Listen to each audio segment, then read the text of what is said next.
বর্তমানে মধ্যপ্রাচ্যে ইরান সবথেকে শক্তিধর রাষ্ট্র। ইরানের সামরিক বাহিনীর মধ্যে নৌবাহিনী সবথেকে বেশি সক্রিয়। এই তো কিছুদিন আগেও ইরানি নৌবাহিনী ব্রিটিশদের জাহাজ আটকে রেখেছিল। তারও আগে আমেরিকার নৌবাহিনীর 10 জন সৈনিককে আটক রেখে আমেরিকাকে বেইজ্জতি করেছিল। এর পাশাপাশি নিয়মিত আমেরিকার ড্রোনকে ভূপাতিত করে থাকে ইরানি নৌ সদস্যরা। আবার ইরান যখন তাদের নৌবাহিনী দিয়ে হরমুজ প্রণালী বন্ধ করে দেওয়ার হুমকি দেয়, তখন গোটা পৃথিবী ভয়ে চুপসে যায়। কিন্তু কতটা শক্তিশালী ইরানের এই নৌবাহিনী যে আমেরিকা ব্রিটেনের মতো শক্তিশালী দেশের জাহাজ সহ সৈনিকদের আটকে ফেলে এবং কথায় কথায় গোটা পৃথিবীকে হুমকি দেয়। এমনকি ইরান ইরাক যুদ্ধের সময় ইরানি নৌবাহিনী একাই America, Britain, Soviet union, Iraq এবং সৌদি আরবের সম্মিলিত বাহিনীর সাথে যুদ্ধ করে জিতেছে। আমাদের আজকের ভিডিওটিতে ইরানের নৌবাহিনীর শক্তির বিস্তারিত বর্ণনা তুলে ধরব। দর্শক, আপনি যদি আমাদের চ্যানেলে নতুন হয়ে থাকেন তাহলে সমরাস্ত্র বিষয়ক এরকম তথ্যবহুল ভিডিও পেতে আমাদের চ্যানেলটি সাবস্ক্রাইব করে নোটিফিকেশন বাটনটি অন করে রাখুন। ইরানি নৌবাহিনীর গঠন এবং কার্যক্রম অনেকটা আলাদা পৃথিবীর অন্য যে কোনো দেশের নৌবাহিনীর থেকে। ইরানের নৌবাহিনী দুটি ভাগে বিভক্ত। একটি হচ্ছে রেভলিউশনারি গার্ডের নৌবাহিনী এবং অন্যটি রেগুলার নৌবাহিনী। রেভলিউশনারি গার্ডের নৌবাহিনী এলিট ফোর্সের মতো, তবে তাদের যুদ্ধযানগুলো ছোট ছোট হয়ে থাকে। ছোট নৌযান রাখার কারণ হচ্ছে এতে করে দ্রুতই তারা শত্রুকে আক্রমণ করতে পারে। অপরদিকে রেগুলার ফোর্স বা নিয়মিত নৌবাহিনীর হাতে আছে ফ্রিগেট, সাবমেরিন এবং মিসাইলের মতো ভারী অস্ত্রশস্ত্র। ইরানের নৌবাহিনীর প্রধান হাতিয়ার হচ্ছে পানির নিচের সাবমেরিন। মোটমাট 34টি সাবমেরিন আছে, সবসময় যেগুলোর আতঙ্কে থাকে আমেরিকার যুদ্ধজাহাজগুলো। ইরান মূলত বেশি টাকা খরচ করে যুদ্ধজাহাজ তৈরির বদলে পানির নিচে গোপন অস্ত্র হিসেবে সাবমেরিনকে বেছে নিয়েছে।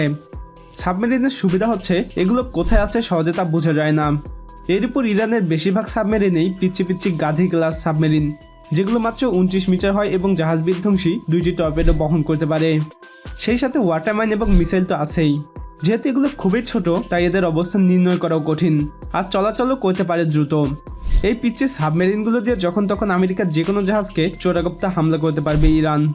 মোটমাট 23টি এরকম গাধি ক্লাস সাবমেরিন আছে ইরানের কাছে, যেগুলো কমপক্ষে 50টি আমেরিকান জাহাজ ডুবিয়ে দেওয়ার ক্ষমতা রাখে। এছাড়াও 3টি কিলো ক্লাস, 2টি ফাতেহ ক্লাস, 1টি নাহাং ক্লাস, 4টি যুগো ক্লাস এবং 1টি বিস্ট ক্লাস সাবমেরিন আছে ইরানের কাছে।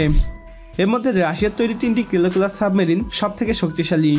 এদের নাম হচ্ছে তারেক, নূর এবং ইউনেস। প্রতিটা সাবমেরিনে 533 মিলিমিটার রেডিয়াসের 38টি টর্পেডো বহন করতে পারে। এরকম একটি টর্পেডো দিয়েই আমেরিকার এক একটি যুদ্ধজাহাজ ধ্বংস করা সম্ভব। এছাড়াও এগুলোতে 8টি মাইন এবং 8টি বিমান ধ্বংসকারী মিসাইল বহন করতে পারে। এছাড়াও খালিজি নামের একটি ডেস্ট্রয়ারকে পারসিয়ান গালফ ক্লাস ডেস্ট্রয়ারে উন্নত করার কাজ করছে ইরান। এতে করে জাহাজটিতে 8টি সায়েদ 2 নামক বিমান বিধ্বংসী মিসাইল, 8টি নূর নামক জাহাজ ধ্বংসকারী মিসাইল এবং 2টি অটোমেটিক ওয়েপন থাকবে। বাড়তি সুবিধা হিসেবে জাহাজটিতে সিকোরস্কি SS-3 সিকিং হেলিকপ্টার থাকবে।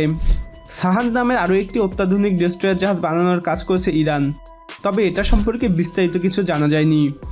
ইরানি নৌবাহিনীকে চূড়ান্ত শক্তি দিতে মোটমাট 8টি ফ্রিগেট আছে, যেগুলো মুহূর্তেই বদলে দিতে পারে যুদ্ধের পরিস্থিতি।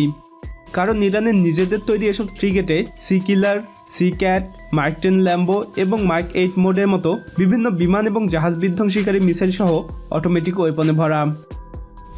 তবে পশ্চিমারা সবথেকে বেশি ভয় পায় ইরানের মিসাইলবাহী গানবোটগুলোকে, কারণ ইরান ইরাক যুদ্ধের সময় এগুলো আমেরিকার হেলিকপ্টার পর্যন্ত পানিতে ডুবিয়ে দিত।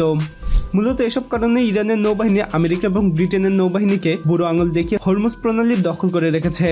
ইরান চাইলে যে কোনো সময় হরমুজ প্রণালী বন্ধ করে দিতে পারে, আর তাতে করে তেল রপ্তানি বন্ধ হয়ে গোটা পৃথিবী অচল হয়ে যাবে। সহজ কথায় ইরানি নৌবাহিনীর কাছে গোটা পৃথিবী জিম্মি হয়ে আছে।